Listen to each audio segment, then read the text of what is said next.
You're sitting at your desk on a Sunday afternoon, surrounded by paperwork. Bank statements from 3 different institutions. Investment accounts you haven't checked in months. A filing cabinet full of documents you're not even sure you need anymore.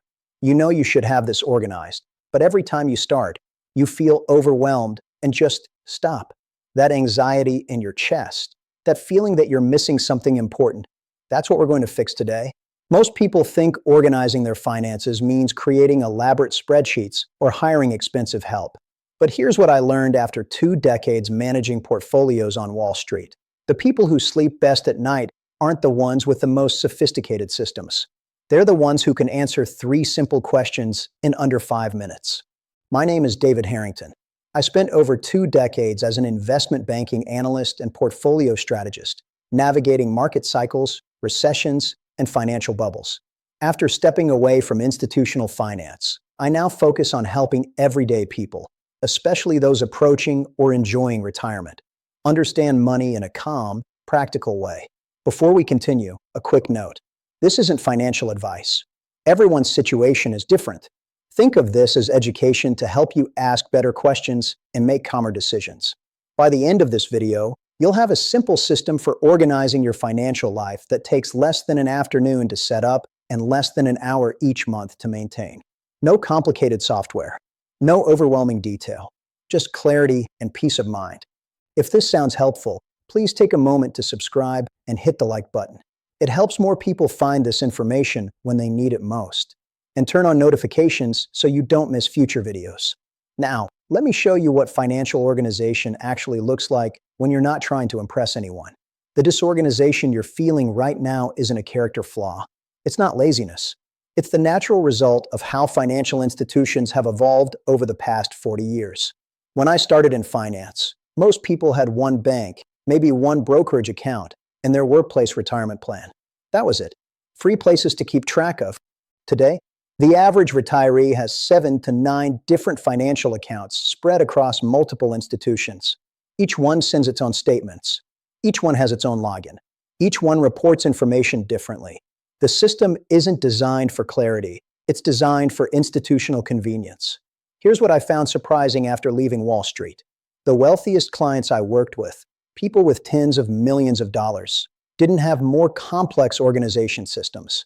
They had simpler ones. They could tell you exactly what they owned, where it was located, and what it was worth. Not because they spent hours tracking spreadsheets, but because they had a system that answered the only questions that actually matter. Let me share what those questions are. The first question is simple. Where is everything? Not the exact dollar amounts right now. Those change daily. Just the locations. Every bank account, every investment account, every insurance policy, every retirement plan. If something happened to you tomorrow, could someone else find all of this? Could you find it yourself if you needed to? Most people can't answer this question with confidence. They have accounts they opened 20 years ago and forgot about. Retirement plans from old jobs sitting in limbo. Savings bonds their parents bought them in 1975 that are still in a drawer somewhere. This isn't a small problem. According to the National Association of Unclaimed Property Administrators, there's over $40 billion in unclaimed retirement benefits alone sitting out there, because people lost track of where their money lies. You don't need fancy software to solve this. You need one document, just one, that lists every financial account you own. The institution name, the account type, and roughly what's in it. That's it. 3 columns. You can do this on paper if you want. In fact, paper has some advantages I'll explain in a minute. Here's what this looks like in practice. Bank of America, checking everyday expenses. Fidelity, IRA rollover, retirement savings. State Farm, homeowners policy, coverage until 2026. You're not writing down account numbers or passwords yet. You're just creating a map of where your financial life exists. This simple list solves an enormous problem. When rates change and you want to shop around for a better savings account, you know exactly where your money is currently sitting. When it's time to take required minimum distributions, you know which accounts they're coming from. When tax time arrives, you know where to look for your 1099 forms. No more Sunday afternoons wondering if you're forgetting something. Think about it this way. You wouldn't try to plan a road trip without knowing which state you're starting from. But most people try to plan retirement without knowing where all their money actually is. That feeling of being disorganized, it's not in your head. It's real, and it has a real cost in stress and missed opportunities. Now here's where it gets interesting. Once you know where everything is, the second question becomes obvious. Who can access this information if I can't? I learned this lesson the hard way watching families struggle after a parent's sudden health crisis. Smart, organized people who had everything under control. But when stroke or dementia or a serious accident happened, nobody else knew where anything was. Their spouse couldn't pay bills. Their kids couldn't help. Everything was locked in one person's head. This isn't about planning for death, though that matters too. This is about planning for the temporary crises that happen to most of us at some point. You fall and break your hip. You need surgery and you're foggy from anesthesia for a week. You have a health scare and you're focused on treatment, not tracking down passwords. During these times, someone you trust needs to be able to step in and handle things. Here's the Wall Street insight that most people don't know. The institutions I worked with didn't keep their most important information in computers. They kept it in physical binders in secure locations. Why? Because computers crash. Websites change. Companies get bought and systems get migrated. But a piece of paper in a fireproof safe works in any circumstance. I'm not suggesting you abandon technology. I'm suggesting you have a backup system that works when technology doesn't. One physical binder that contains your account list, your important contacts, and the basic instructions someone would need to step in and help you. Keep it in a fireproof safe or safety deposit box. Tell exactly 2 people where it is, usually a spouse and 1 adult child or trusted friend. What goes in this binder? Not account numbers or passwords. Those change, and you don't want them written down where they could be stolen. Just the information someone needs to contact the right institutions and prove they're authorized to help you. Your list of accounts. Contact information for your financial advisor, attorney, and accountant. The location of important documents like your will and power of attorney. Maybe a 1-page summary of what bills need to be paid each month. This solves a problem you don't fully appreciate until it's too late. Your daughter doesn't need to know your investment strategy or your account balances. She just needs to know that if something happens to you, she opens the binder in your bedroom closet safe and finds a list that says, "Call John Stevens at Fidelity. He has power of attorney on file and can help you access what you need." That's not morbid planning. That's loving your family enough to make their worst day a little bit easier. Let me give you a real example of why this matters. I worked with a woman whose husband handled all the finances for 40 years. He had everything organized in his head. He knew which accounts were which, what everything was for when things needed attention. Then he had a stroke at 71. Survived it, but his memory was affected. She was suddenly responsible for everything and had no idea where to start. She didn't know they had an old 401k from a job he left in 1995. She didn't know about the small life insurance policy through his union. She didn't know which investment accounts were retirement accounts with tax consequences and which were regular taxable accounts. It took her 18 months and several $1,000s in professional help to piece together their complete financial picture. 18 months of stress and uncertainty that could have been prevented with an afternoon of organization. Your situation might be different. Maybe you're single and don't have a spouse to worry about. Maybe you're the organized one and your partner is the one who needs convincing. Doesn't matter. Someone needs to be able to step in if you can't. That's not pessimism. It's realistic planning that lets you live with less worry. Now, the third question is the one that creates actual peace of mind. What's this all for?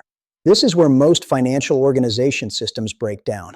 People create elaborate spreadsheets tracking every dollar, every transaction, every tiny fluctuation. They spend hours each week updating things that don't need to be updated. They track precision that doesn't lead to better decisions. And then they burn out and stop doing it at all. Here's what I learned managing institutional portfolios. You don't need to know what your accounts are worth today. You need to know what they're supposed to do for you. That's completely different. Let me show you what I mean. Most people think of their money as one big pile. It all lives in various accounts, but it's all just their money. The problem is, different money has different jobs to do. Some money is for next month's electric bill. Some money is for the roof replacement you'll need in 5 years. Some money is for making sure you don't run out at 85. These aren't the same thing, and they shouldn't be organized the same way. The system that works, the one I saw create actual calm in people's lives, is stupidly simple. You divide your money into 3 categories based on when you need it. Money for now, money for soon, Money for later. Money for now is anything you'll need in the next 12 months. Your checking account, your emergency fund, your savings for property taxes due in 3 months. This money needs to be absolutely safe and immediately accessible. You should know roughly what this number is. Not to the penny, that changes constantly, but roughly. For most retirees, this is somewhere between 6 months and 2 years of living expenses. Money for soon is anything you'll need between 1 year and 10 years from now. Maybe you're planning to replace your car in 3 years. Maybe you know your roof has another 6 years left. Maybe you're planning a big trip for your 50th anniversary in 4 years. This money can take a little bit of risk because you have time to recover if markets dip, but not much. You're not trying to grow this aggressively.